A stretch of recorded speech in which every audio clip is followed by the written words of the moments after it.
ठीक है ना। ये कहता है शून्य कोटि की अभिक्रिया के लिए के की वैल्यू दे रखी, के इज इक्वल टू 3 इंटू 10⁻⁻²। ठीक है ना। मोल लीटर सेकंड इनवर्स है।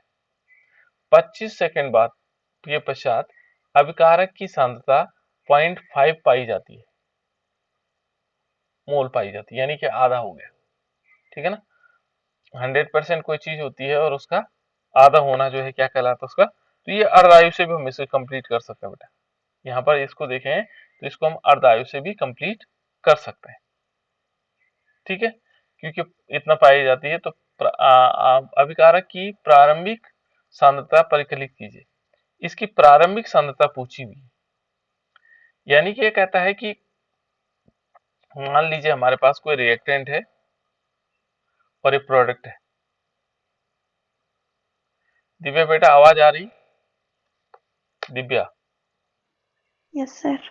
अच्छा ठीक है, ठीक है ना। तो यहाँ पर आर है और आर से हम प्रोडक्ट में कन्वर्ट हुए, है ना।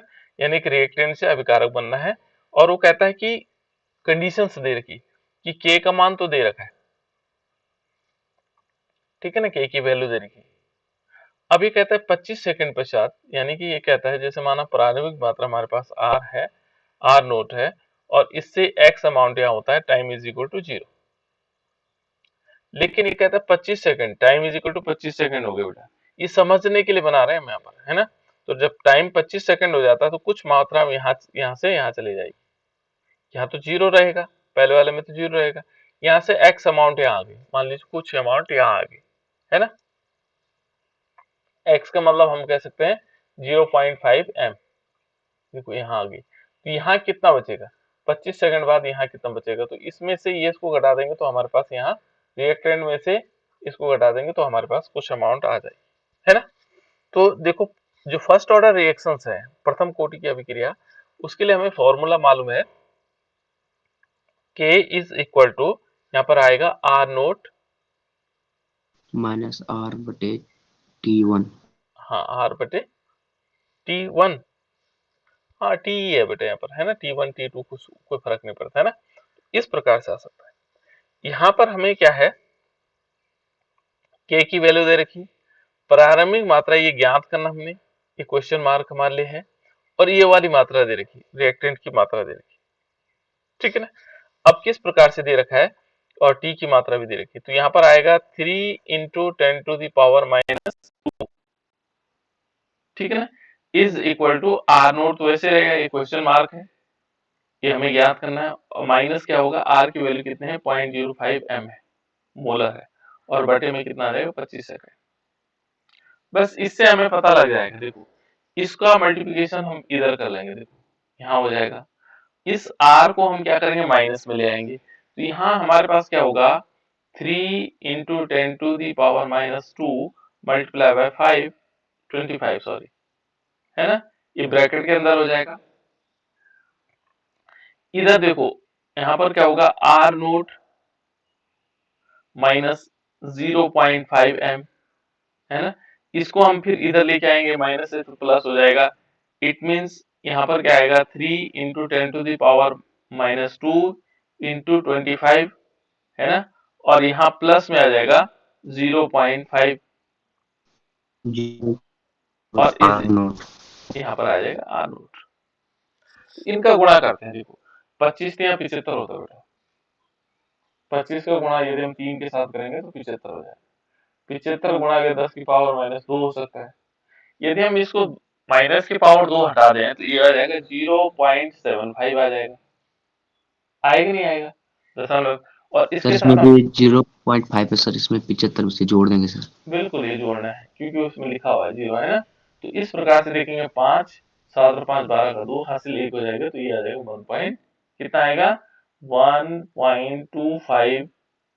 और क्योंकि प्रारंभिक मात्रा है बेटा, ध्यान रखना है कौन सी मात्रा है, प्रारंभिक मात्रा है, तो ये आएगा मोल पर लीटर,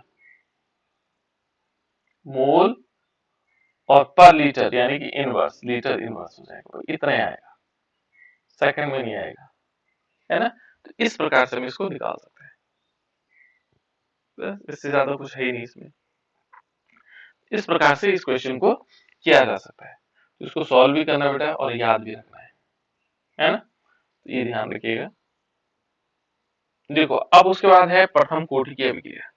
यदि हम फर्स्ट ऑर्डर रिएक्शंस को देखें तो फर्स्ट ऑर्डर रिएक्शन काफी महत्वपूर्ण भी है। महत्वपूर्ण इसलिए है बेटा ये कि हमें जानना बहुत जरूरी है कि किस प्रकार से हो सकते हैं। तो फर्स्ट ऑर्डर रिएक्शन को हमने इस प्रकार से लिखा भी है, दो तीन अलग अलग उस फॉर्म में लिखा हुआ है, मैं आपको दूसरे उसमें दिखाता हूँ। प्रथम कोटि की जो अभिक्रिया है, इस अभिक्रिया को हमने सॉल्व कर रखा है। किस प्रकार से होगा, ये तीन प्रकार से हमने अलग अलग बना रखा है, ठीक है ना? कौन कौन से टाइप के हो सकते हैं, जैसे हमारे पास फर्स्ट ऑर्डर रिएक्शन है वो तीन टाइप के अलग अलग बना रखे हैं, किस टाइप से हम कर सकते हैं इसको सॉल्व।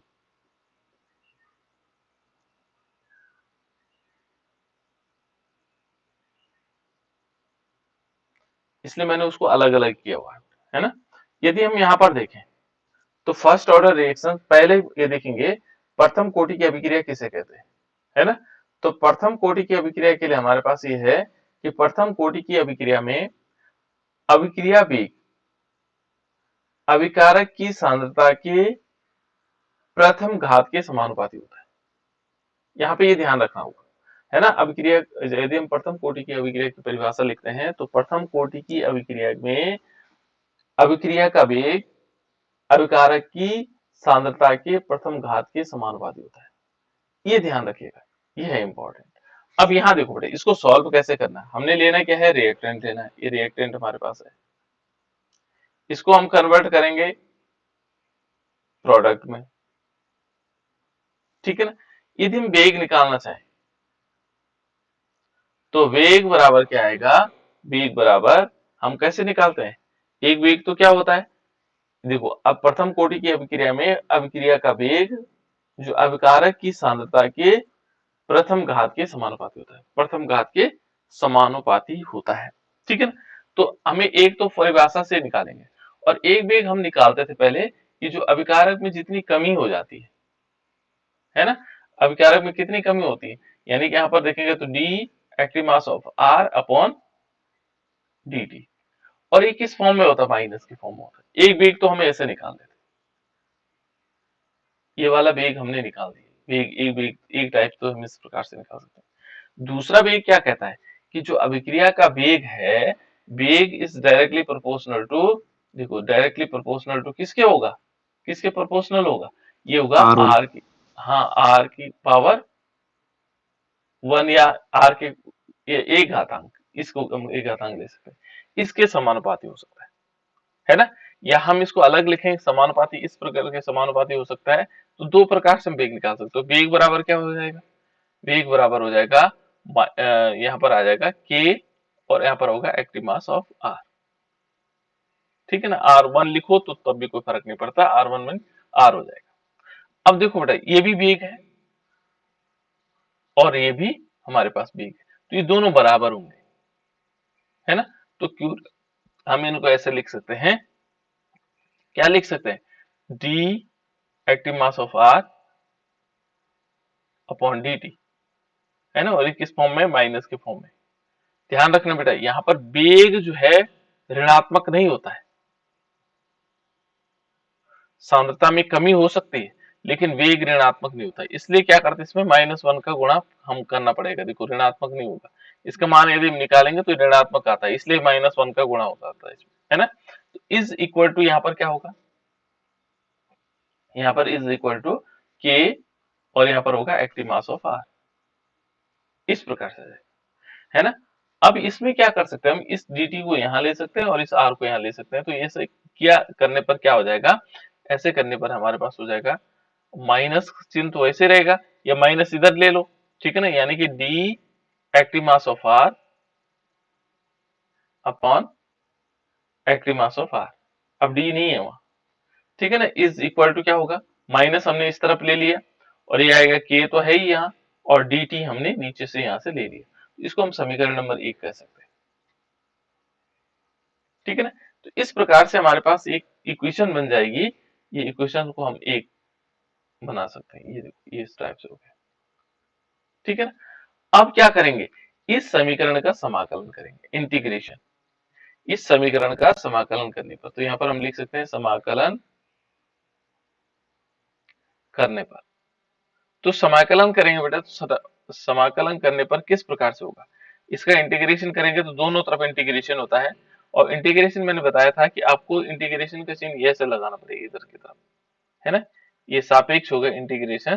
तो ऐसी दशा में जब हम इंटीग्रेशन करेंगे तो ये होगा, इसका आएगा लेन,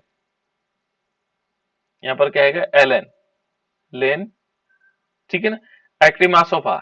इसका इंटीग्रेशन जो आता है वो इतना आता है, और इज इक्वल टू क्या आएगा के टी प्लस आई। देखो के तो अपनी जगह रहेगा, इसका इंटीग्रेशन टी हो जाएगा, और प्लस आई या सी भी कह सकते हैं।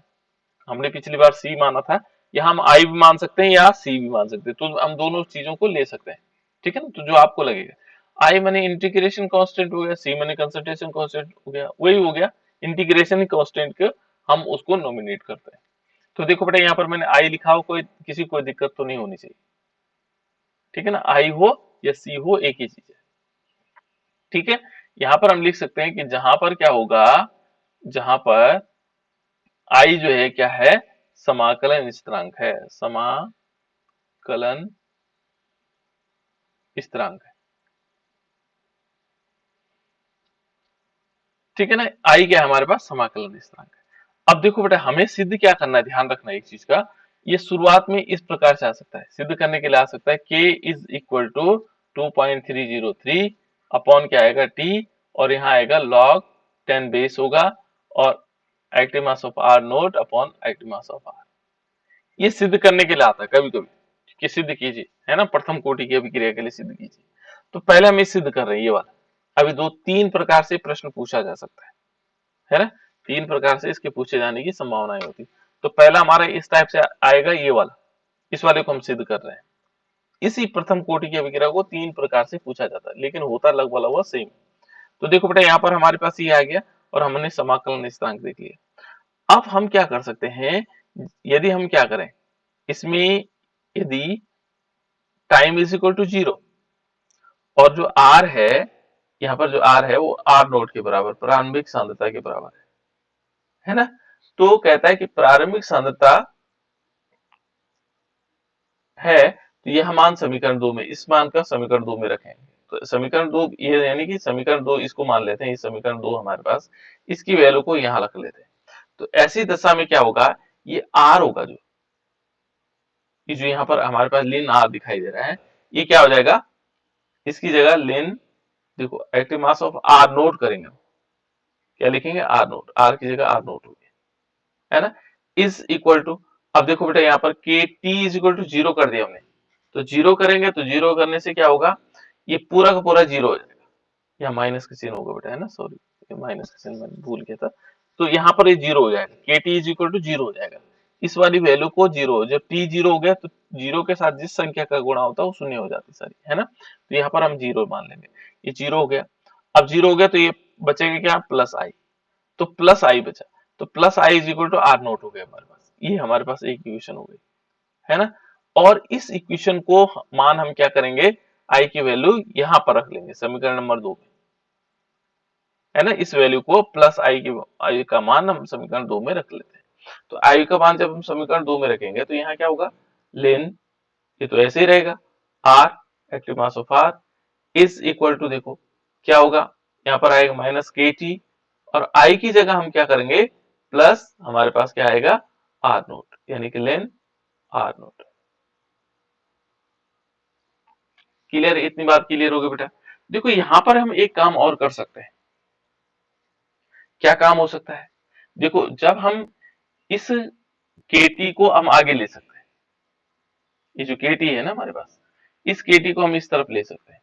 तो केटी इस तरफ लेंगे तो ये माइनस है, उधर जाके प्लस हो जाएगा, तो यानी कि हमारे पास क्या होगा, केटी इज इक्वल टू, अब देखो ये इधर इधर की तरफ क्या है बेटा, प्लस इधर की तरफ क्या है, प्लस है, लिन आर प्लस है ना। तो लिन आर प्लस होने से क्या हुआ कि हम क्या करेंगे, इसको लिन आर को इस तरफ ले सकते हैं, किस तरफ ले सकते हैं, इस तरफ। तो यहाँ प्लस है, उधर जाके क्या हो जाएगा, माइनस का। बिल्कुल, ये पहले से प्लस था, तो हम इसको ऐसे लिख सकते हैं, लेन आर नोट माइनस लेन, और ये क्या पाएगा, ये आ जाएगा आर।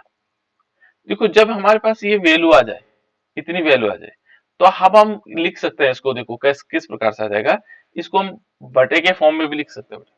कैसे, देखो के टी इज इक्वल टू, यदि हम देखेंगे तो के टी इज इक्वल टू क्या आएगा, यहां पर आ सकता है लेन, और इसको हम दिखा सकते हैं R naught upon R, active mass of R. इस प्रकार से आ सकता है, देखो ये वैल्यू आ जाएगी हमारे पास। तो जब ये वैल्यू आ जाए, ठीक है ना, इस वाली वैल्यू के बराबर आ जाए, तो हम क्या लिख सकते हैं, देखो k इज इक्वल टू लिख सकते हैं, k इज इक्वल टू कितना आएगा, 1/t, और यहाँ लिन रहेगा ही अपनी जगह पर, ठीक है ना, active mass of R naught upon R, ऐसा हो सकता है, ठीक है ना। फिर देखो इस लिन के चिन्ह को जब हम हटाते हैं और यहाँ पर लॉग लेके आते हैं, लॉग बेस 10 लेके आते हैं, तो ऐसी दशा में हम सीधे लिख सकते हैं k इज इक्वल टू 2.303, और अपॉन क्या आएगा t, और यहाँ आएगा लॉग, अब क्या होगा यहाँ पर लॉग 10 बेस हो जाएगा, और active mass of R naught upon active mass of R. बस यही सिद्ध करना था बेटा, ये हमने क्या करना था, सिद्ध करना था, तो ये हमारा सिद्ध हो गया। इस प्रकार से हम ऐसे पहली कंडीशंस तो हमारे पास ही है। ये प्रश्न 3 प्रकार से पूछे जाते हैं, तो ये तीनों इस टाइप से हम इसको सॉल्व कर लेंगे, ठीक है ना। यहाँ पे थोड़ी सी ये हो रखा है, लेकिन ये माइनस के चिन्ह के कारण ऐसा हुआ है ना। इसमें क्या करेंगे, माइनस के चिन्ह हटाएंगे तो ये अपोजिट हो जाएंगे, तब जाकर के आ जाएगा, ठीक है ना। इसको हम आगे देखेंगे, तो ये आगे इसी प्रकार का प्रोसीजर है। दूसरा हमें ज्ञात करना होता है, देखो दूसरे टाइप, जब हम प्रथम कोटि के अभिक्रिया, पहले तो क्या है हमारे पास, k इज इक्वल टू कितना है, k is equal to 2.303 upon जो t, टी बटे टी ln r नॉट बटे r। Log log log log log, अब जब 2.303 लिख लेते हैं तो उसके बाद लॉग होता है ना, और यहाँ पर जी आएगा सर, लॉग 10 हो जाएगा r naught upon r। r। ये पहला इक्वेशन हो गया, सॉरी यहाँ पर है ना, ये 10 बेस है। दूसरा ये कहता है, देखो एक तो ये हो गया, दूसरा कहता है हमें ज्ञात करना है क्या, इस टाइप से ज्ञात करना है, k is equal to 1 upon, देखो 1 अपॉन आया ना, t2 माइनस t1, और यहाँ लेन ही रहेगा, और यहाँ पर हम कर सकते हैं r नोट अपॉन r भी कर सकते हैं, ठीक है ना, या हम कह सकते हैं r1 अपॉन r2, ऐसा भी सिद्ध करने के लिए आता है, ठीक है ना। अब इसी इक्वेशन से हमें सिद्ध करना है। अब कैसे करेंगे, देखो यहाँ पर r1 अपॉन r2 आएगा, है ना, क्योंकि यहाँ दो संख्याएं अलग अलग है, r1 अलग है, रेट अलग हो जाएंगे, r1 अपॉन r2, क्लियर। तो अब इस इक्वेशन को देखते हैं, यहाँ पर सॉल्व करने का तरीका क्या होगा, होगा सेम ही है बेटा। देखो पहले हमारे पास क्या है, रिएक्टेंट, ये हमारे पास अभिकारक है, और ये किस में कन्वर्ट हो रहा है, प्रोडक्ट में कन्वर्ट हो रहा है, ठीक है ना। तो पहले हमें वेग निकालना होगा, तो वेग हमें पता है दो प्रकार से हम निकालते हैं, वेग बराबर क्या आएगा, वेग बराबर इसको माइनस के फॉर्म में माइनस, ठीक है ना, D active mass of R upon D T. एक वेग तो हमने निकाल दिया। दूसरा हम क्या कहते हैं कि जो अभिकारक है उसकी सांद्रता के घात एक घातांक के समानुपाती होता है वेग, है ना। तो उसकी जो अभिकारक, यदि हम दूसरे वेग को देखेंगे तो वेग बराबर क्या आएगा, डायरेक्टली प्रोपोर्शनल टू जो अभिकारक है, अभिकारक की सांद्रता के एक घात के समानुपाती होता है। यानी कि हम इसको तोड़ देंगे तो क्या आ जाएगा, के, और यहाँ पर आएगा एक्टिव मास आर, और यहाँ पर क्या आएगा 1। 1 लिखो चाहे ना लिखो, उससे कोई फर्क नहीं पड़ेगा, ठीक है ना। तो ये हमारे पास आ जाएगा, क्योंकि 1 बराबर एक ही होगा, तो यहाँ पर जिसकी घात कुछ नहीं होती उसकी घात एक होती है ना। तो इस प्रकार से आ जाएगा। अब हम ये देखेंगे कि ये भी वेग हो गया, ये भी वेग हो गया, हमने दोनों वेग ही तो निकाले, तो ये बराबर तो है। तो यहाँ पर हम क्या करेंगे, minus D active mass of R upon D T is equal to K, और यहाँ पर होगा active mass of R, clear, इतनी बात होगी। अब क्या करते हैं बेटा, देखो ये हमारे पास क्या होगी,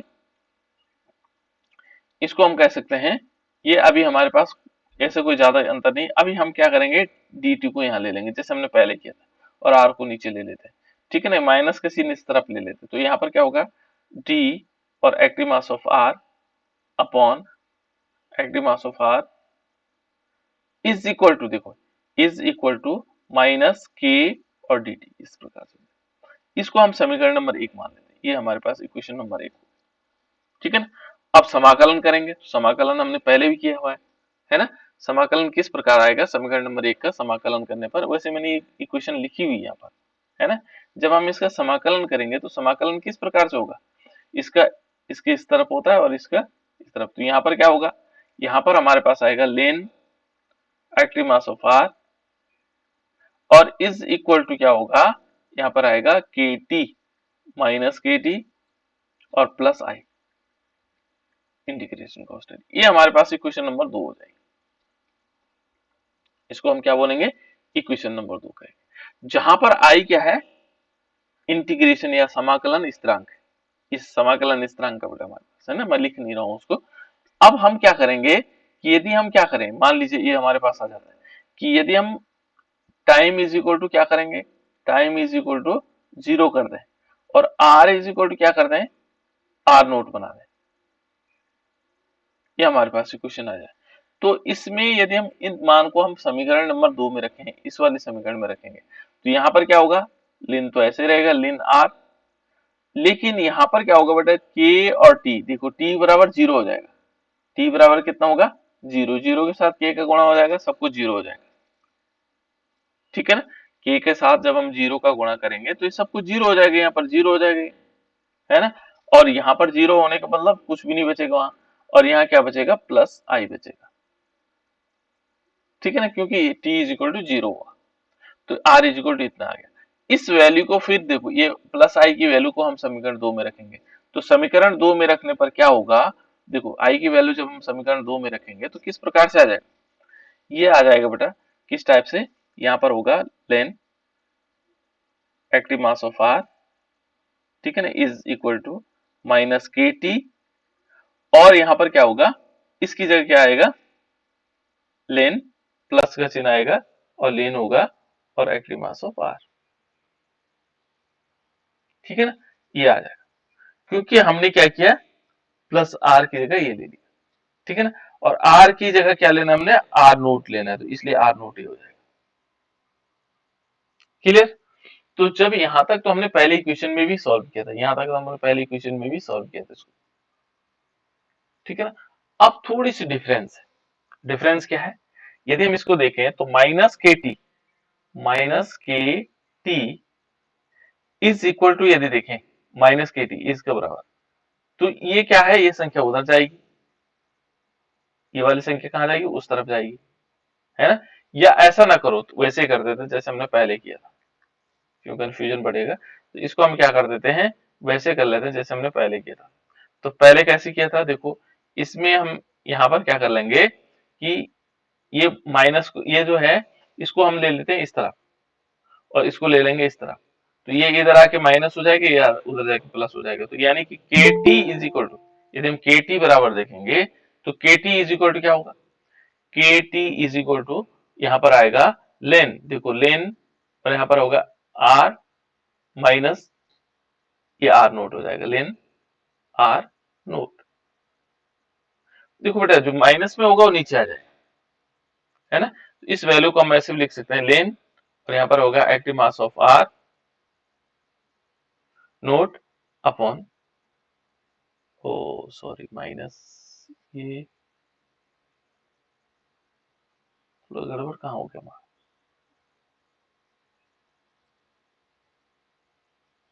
चलो ठीक है, आर नोट अपॉन, माइनस में आएगा तो ये नीचे आना चाहिए, कहाँ गलती की बेटा हमने,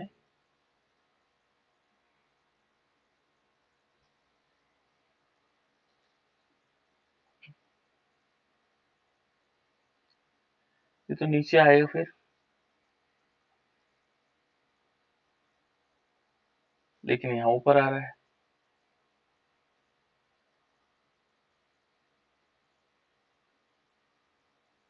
जब ये इधर से इधर गया तो प्लस हो गया, ठीक है ना, राइट हो गया, प्लस हो गया।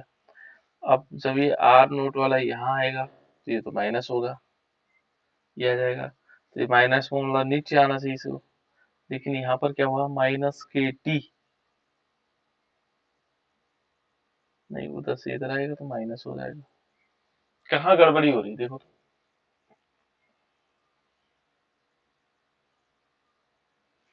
इसमें गलती कहाँ हो रही है बेटा, इस वाले में तो हमने किया था जब हमने के टी इज इक्वल टू के टी को यहाँ लाया था। अच्छा, आर नोट था इधर, गलती हम कर रहे हैं, आर की जगह आर नोट था बेटा, ये सॉरी सॉरी ये गड़बड़ कर दी, देखा छोटी सी मिस्टेक है बेटा, छोटी सी मिस्टेक गड़बड़ करोगे तो ऐसे ही हो जाएगा, है ना। वैसे थोड़ी सी गलती हुई कि आर को देखो हमने क्या माना है, आर नोट माना हो, तो इसलिए गड़बड़ हो गया। देखो कैसे, देखो यहाँ पर हमने क्या किया था,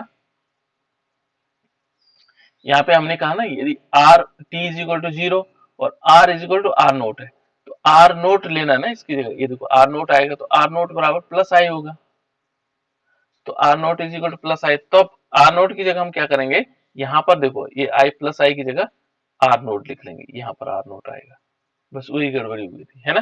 तो जब आर नोट है तो कोई दिक्कत ही नहीं आनी चाहिए थी, आर नोट ही हो जाएगा, प्लस में था, ये आर है, आर इधर आएगा तो माइनस हो जाएगा, तो तब हमारे पास आएगा देखो ये आर नोट ऊपर आ जाएगा और ये क्या आएगा, R active mass of R आ जाएगा। क्लियर, देखो एक बार मिस्टेक हो गई तो ढूंढना बहुत मुश्किल का काम होता है, तो इस प्रकार से आर नोट अपॉन आर आ जाएगा, यानी कि के टी इज इक्वल टू, यदि हम देखेंगे तो के टी इज इक्वल टू, यहां तक तो हमने पहले भी सॉल्व किया था, के टी इज इक्वल टू क्या आएगा लेन, और यहाँ पर आएगा active mass of R naught upon active mass of R. देखो बेटा इसमें हमारे पास क्या होगा, यदि हम के इज इक्वल टू निकालेंगे तो के की वैल्यू किस प्रकार से हो सकती है, यहाँ पर मैं शुरू ऊपर से देख लो, यहाँ लाइन खींच लेता हूँ, यहाँ पर सॉल्व करने की कोशिश करता हूँ, ठीक है ना। तो देखो हमारे पास के इज इक्वल टू कितना आ जाएगा, के बराबर आएगा 1 अपॉन टी, और यहाँ लेन आएगा और कितना आएगा active mass of R R naught naught बटे अपॉन, आर। बिल्कुल आर। यहाँ क्या कंडीशन है, इतनी वैल्यू हमारे पास इस समीकरण इक्वेशन नंबर 4 आ जाए, यहां थोड़ा हमें मानना पड़ेगा समय t, यदि हमारे पास क्या होगा समय t1 पर, यदि हम t1 पर देखें तो जो इक्वेशन नंबर 2 है हमारे पास, ये इक्वेशन नंबर 2 ये है बेटा, इक्वेशन नंबर 2 है ना, t यदि हम समय को t मान ले, है ना, t1 मान ले, तो यहां पर क्या होगा, ये r1 हो जाएगा, कौन सा वाला, ये जो हमारे पास होगा ये r1 हो जाएगा, तो t1 पर क्या होगा, यदि हम समय t1 पर देखें तो t1 पर क्या कंडीशंस आएगी, तो ये इस प्रकार से आ जाएगी समय t1 पर, तो यहाँ पर आएगा लेन, देखो यहाँ पर आएगा लेन, और ये होगा r1, समीकरण नंबर 2 को देखें, ठीक है ना, ये आ जाएगा r1, समीकरण नंबर 2 भी क्या कहें इसको, दो नहीं बेटा ये वाले इक्वेशन को देखेंगे,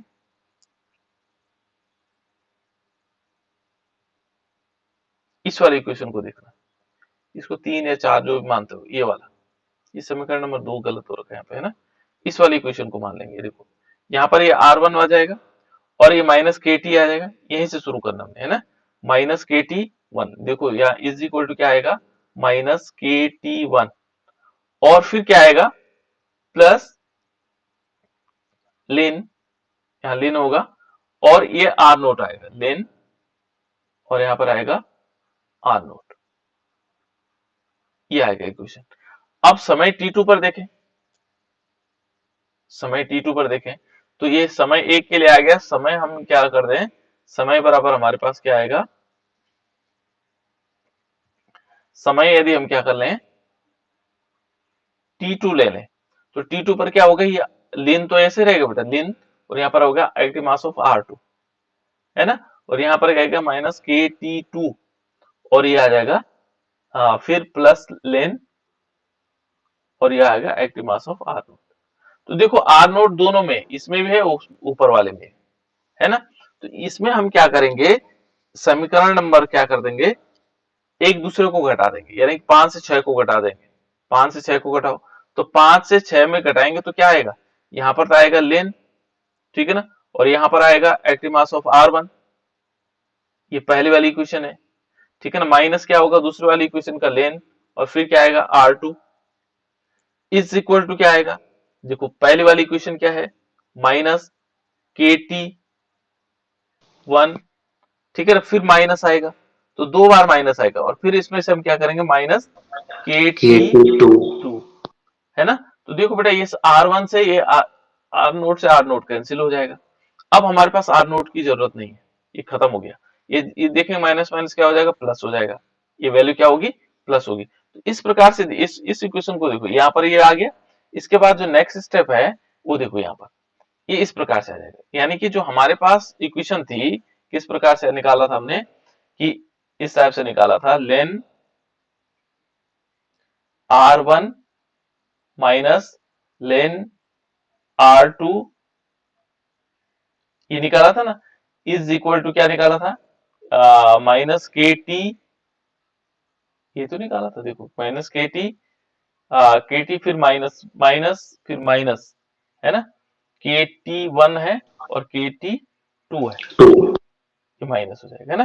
तो अब देखो बेटा ये माइनस माइनस तो प्लस हो जाएगा, ये के टी 2 हो जाएगा, है ना, और ये माइनस का चिन्ह तो रहेगा इसमें के टी 1 में, है ना, और प्लस बीच में आ जाएगा, इज इक्वल टू ये वैल्यू आ गई। अब हम क्या कर सकते हैं, देखो इसमें हम क्या कर सकते हैं, देखो ये प्लस वाले को पहले ले लेंगे, के टी 2 पहले ले लेंगे और ये बाद में ले लेंगे, है ना।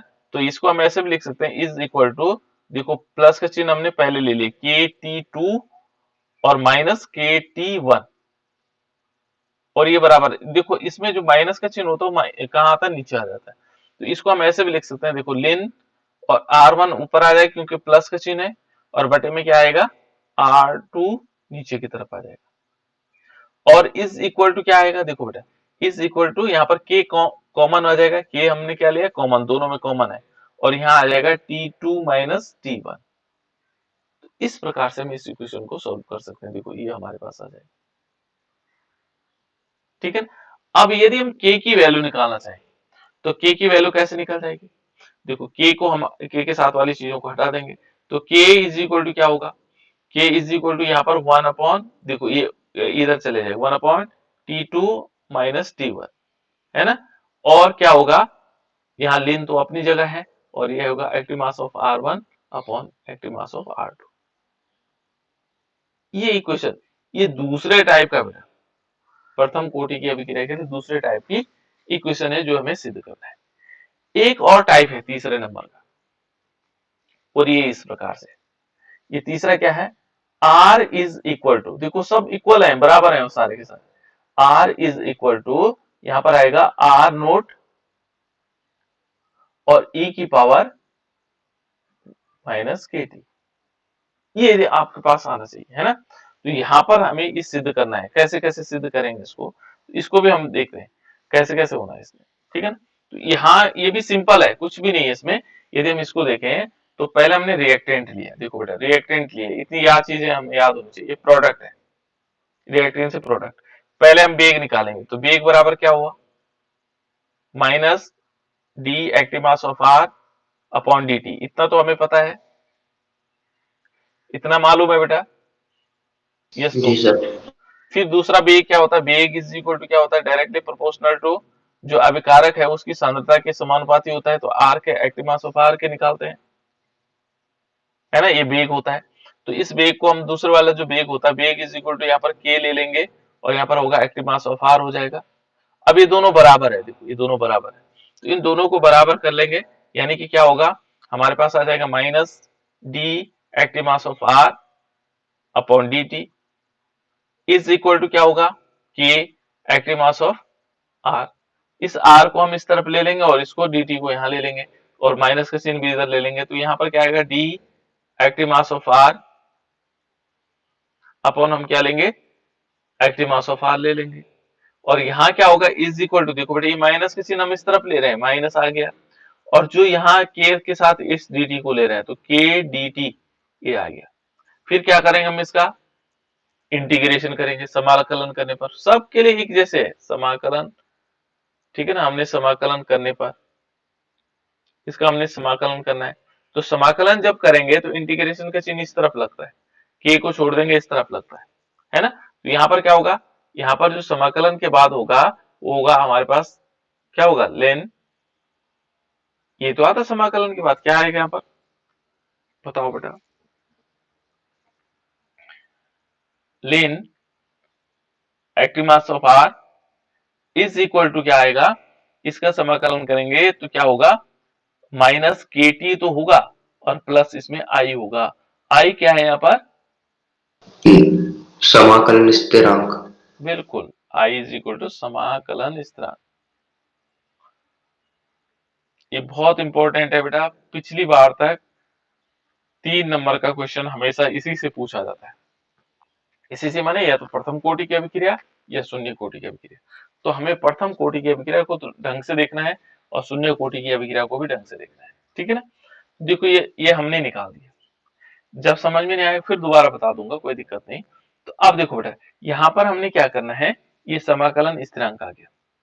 अब एक चीज और है, यहाँ पर हम एक कंडीशन देते हैं कि यदि t इज इक्वल टू 0 और r इज इक्वल टू क्या हो, r नोट, तो ऐसी इस मान को जब हम इस समीकरण में रख रहे हैं तो क्या होता था, ये तो 0 हो जाता था, t का मान 0 हो जाता था तो पूरी संख्या 0 हो जाती है ना। और ये जो है क्या होता है, लिन और एक्टिव मास ऑफ r, तो ये नोट हो जाता है, ठीक है ना। इज इक्वल टू क्या होगा, ये तो 0 हो गया और ये बचा क्या, प्लस आई। तो इस प्लस आई की वैल्यू फिर हम कहाँ रख लेते थे, इस इक्वेशन में रख लेते थे। तो इस इक्वेशन में रखने पर क्या होगा, यहाँ पर आएगा ln active mass of are, ठीक है ना, इज इक्वल टू क्या आएगा, के टी, ये माइनस का चिन्ह होगा और प्लस आई की जगह हम क्या लेंगे, active mass of R naught, ln R naught. यहाँ पर लिन लगाना जरूरी होता है ना, लिन को यहाँ पर लॉग से होता है मतलब।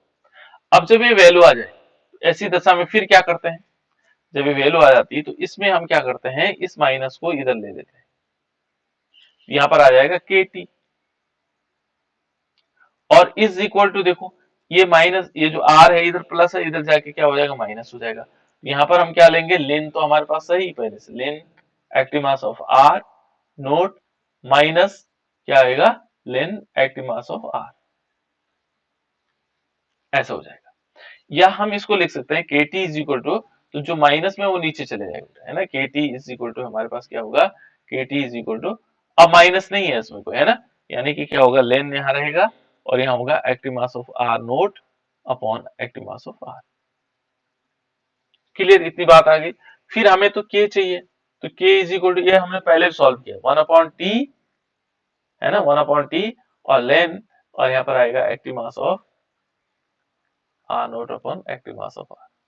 देखो ये पहला वाला इक्वेशन और ये वाला इक्वेशन लगभग लगभग इक्वल पे पहुंच गए, केवल हम लॉग लेंगे, यदि लॉग के फॉर्म में लेंगे तो यहाँ पर 2.303 और यहाँ लॉग 10 हो जाएगा और बाकी आ रहेगा।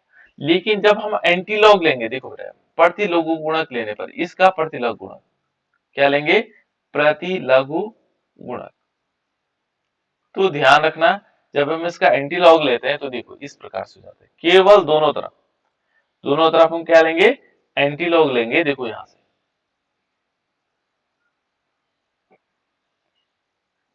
ठीक है ना, दोनों तरफ। तो कहां से एंटी लॉग लेना है, यहाँ इसका लेना है एंटी लॉग, इसका, इस वाले का एंटी लॉग लेना है, ये इस वाले का नहीं। तो इसको हम थोड़ा सा मिटा देता हूँ, तब उसके बाद स्क्रीनशॉट चाहो तो स्क्रीनशॉट खींच लेना आप लोग।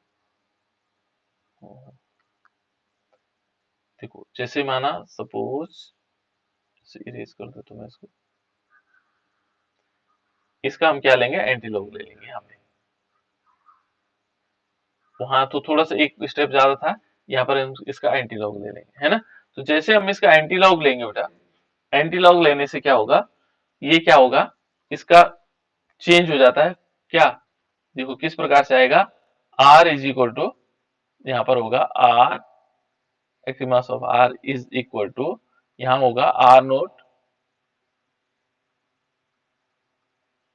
और यहाँ होगा ऊपर की तरफ क्या आएगा, सॉरी, e की पावर माइनस के टी, बस ये आ जाएगा। यहाँ पर लिखना पड़ेगा हमें प्रतिलघु गुणक लेने पर, क्या लेंगे हम, प्रति लघु गुणक लेने पर, बस इतना है, ठीक है ना, इतना लेंगे। तो इसके बाद हमने ये तीनों प्रकार के मैंने आप लोगों को बता दी, ये तीनों प्रकार का। देखो यहाँ पर हम क्या करेंगे, इसका एंटी लॉग ले लेंगे, ये तीसरी वाली इक्वेशन के लिए है ना। तो जो पहली वाली इक्वेशन है, यहाँ पर क्या करेंगे, यहाँ पर पहले t को नीचे ले लेंगे और log ले लेंगे। जो उससे पहले इससे दूसरे नंबर वाली इक्वेशन थी, उसमें यहाँ पर हम क्या लेंगे, यहाँ पर चेंज कर देंगे इस वाली इक्वेशन में। इस वाली इक्वेशन में क्या लेंगे, t1 की जगह r1 ले लेंगे, t1 समय पर r1 ले लेंगे और t2 पर r1 ले लेंगे, और फिर उसको एक इक्वेशन को दूसरी इक्वेशन से घटा देंगे, तो हमारे पास तीनों। बाकी यहाँ तक सेम स्टेप है बेटा, तो यहाँ से यहाँ तक तीनों उसमें जो है सेम, कोई दिक्कत नहीं है। यहाँ तक ये सेम है, पहले और दूसरे में यहाँ तक सेम है, पहले और तीसरे में यहाँ तक सेम है, थोड़ा सा डिफरेंट है दूसरे में यहाँ से शुरू हो। ठीक है, तो इस प्रकार से हम इसको सॉल्व कर देते हैं। थोड़ा एक दो बार प्रैक्टिस करेंगे तो आसानी से आ जाएगा। ठीक है ना, इस प्रकार से हमारे पास तीनों प्रकार की क्या होगी, इस समीकरण में देख ली लॉग टेबल्स। ठीक है, तो ये आज आपको क्या करना है, फर्स्ट ऑर्डर रिएक्शन को ढंग से देखना है। ठीक है ना, प्रथम कोटि की जो अभिक्रिया है, इसको हमने पूरे ढंग से देखना है। और इस इक्वेशन में हमारी बहुत सारी चीजें, इससे ध्यान रखना बेटा, इससे न्यूमेरिकल और सिद्ध करने के लिए दोनों चीजें आती हैं। न्यूमेरिकल भी आता है और सिद्ध करने के लिए भी आता है, दोनों चीजें आती हैं। इसलिए आप लोगों को प्रैक्टिस करनी है न्यूमेरिकल के भी, और इसका न्यूमेरिकल भी काफी इंपॉर्टेंट माने जाते हैं और आते हैं। जैसे यदि हम इस इक्वेशन को देखेंगे, ये कह रहा है देखो, प्रथम कोटि की अभिक्रिया के लिए अभिक्रिया 50 सेकंड में पदार्थ की सांद्रता प्रारंभिक सांद्रता से रह जाती है, वेग स्थिरांक की गणना कीजिए। इससे पहले एक और चीज है बेटा, ये प्रथम कोटि की अभिक्रिया है, लेकिन प्रथम कोटि की अभिक्रिया के लिए अर्ध आयुकाल निकालना है। क्या निकालना है, अर्ध आयुकाल निकाल सकते हो आप लोग। प्रथम कोटि की अभिक्रिया के लिए अर्ध आयुकाल की गणना कीजिए। ये तो हमने तीनों प्रकार के हमने क्या निकाल दिए, अलग अलग चीजें निकाल दी। क्या हम इसके लिए अर्ध आयुकाल निकाल सकते हैं, निकाल सकता है बेटा अर्ध आयुकाल। बहुत सिंपल है, देखो हमारे पास जो इक्वेशन है वो किस प्रकार से आया। यदि हम इक्वेशन को देखेंगे अर्धायुकाल के लिए, यदि पहले इक्वेशन को देखेंगे तो हमने क्या निकाला था, हमने निकाला था k is equal to 2.303 upon t, यहाँ log 10 बेस लिया था, r हमने क्या लिया, active mass of r naught लिया था, और अपॉन ऑफ हमने एक्टिव मास ऑफ r लिया था, ये log 10 बेस है। इतना लिया ना बेटा हमने, ये तो है माने प्रथम कोटि की अभिक्रिया। इसी से हम जी सर। अर्धायुकाल, इसी से हम अर्धायुकाल निकाल सकते हैं बेटा। देखो हमें टाइम बराबर क्या करना है, time t is equal to T half करना है, t बराबर टी हाफ। और दूसरा हमारे पास क्या होगा, जो प्रारंभिक मात्रा होती है, r इज इक्वल टू क्या होगा, जो हमारे पास अभिक्रिया की मात्रा है वो होगी प्रारंभिक मात्रा का आधा। ये हमारे पास अर्धा, ये देखो जो प्रारंभिक मात्रा थी, जो मात्रा है होगी, उस प्रारंभिक मात्रा का जब आधा हो जाता है तो उसे हम अर्धा कर देते हैं। ठीक है, मैंने बताया था आपको, मान लीजिए कोई पदार्थ इतना है और इसको 50 वर्ष किया जाए तो 50 वर्ष में आधा हो जाएगा। ठीक है ना, तो यहाँ पर r बराबर क्या हो जाएगा, r/2 हो जाएगा। बस इस वैल्यू को यहाँ रख लो, आपका आंसर आ जाएगा। देखो कैसे सॉल्व करना है, तो ये आ जाएगा k तो हम वैसे रहने देंगे, और ये आएगा 2.303, और बटे में क्या आएगा बेटा, देखो t हाफ हो जाएगा, है ना। यहाँ log 10 देखेंगे, log 10 20 है ना, और r नोट ऊपर है, क्या है, r नोट ऊपर है, और नीचे क्या आ जाएगा, देखो r की जगह हम क्या लेंगे, r नोट बाई 2 लेंगे, r नोट बाई 2। तो ये दो तो ऊपर चला जाएगा, दो कहां चला जाएगा, ऊपर चला जाएगा, r नोट नीचे रहेगा। तो हम इसको ऐसे भी लिख सकते हैं 2.303, और अपॉन क्या आएगा, t हाफ हो जाएगा। ठीक है ना, और यहाँ क्या आएगा, log 10 बेस होगा, और ऊपर आ जाएगा बेटा देखो log 2 आ जाएगा, इस r नोट से तो r नोट कैंसिल हो जाएगा और log 2 हो जाएगा। देखो 10 बेस 2 है, तो log 2 की वैल्यू कितनी होती मालूम है, log 2 की जो वैल्यू होती है, log 10 बेस है और 2 है, इसकी वैल्यू कितनी होती है, इसकी वैल्यू होती है 0.3010। ये इतने होते बेटा। अब इस मान को हम यहाँ रख ले, तो हमारे पास आ जाएगा k इज इक्वल टू क्या आएगा, 2.303 अपॉन टी हाफ। ठीक है ना, और यहाँ क्या आएगा 0.3010, ये आएगा। इसका मल्टीप्लिकेशन जब हम इसके साथ करेंगे, देखो ये दोनों गुणा कर लेंगे, तो जो गुणा करने पर इन दोनों का गुणा होता है 0.693। आप करके देख लेना, है ना। और ये हमारे पास आएगा k is equal to 0.693 upon क्या आएगा t हाफ, ये वैल्यू आ जाएगी। लेकिन हमें t अर्धायुकाल चाहिए, तो अर्धायुकाल हम क्या करेंगे, t half is equal to क्या आएगा 0.693 अपॉन क्या आएगा k। ये फॉर्मूला आता है बेटा किसके लिए, अर्धायुकाल के। बहुत इंपॉर्टेंट है और बहुत मजेदार है। इस प्रकार से हम 4 चीजें पढ़ ली। 3 प्रकार का तो हमारे क्या है, प्रथम कोटि की अभिक्रिया के लिए, और एक अर्धायुकाल भी हम निकाल सकते हैं इसमें, जहां पर क्या होगा t is equal to T half रखना है और r is equal to r naught by 2 रखना है। क्लियर, इतनी बात क्लियर हो गई बेटा। तो ये हमें 3 इनकी प्रैक्टिस करनी है आज, ये सारे के सारे हमने आज प्रैक्टिस करनी।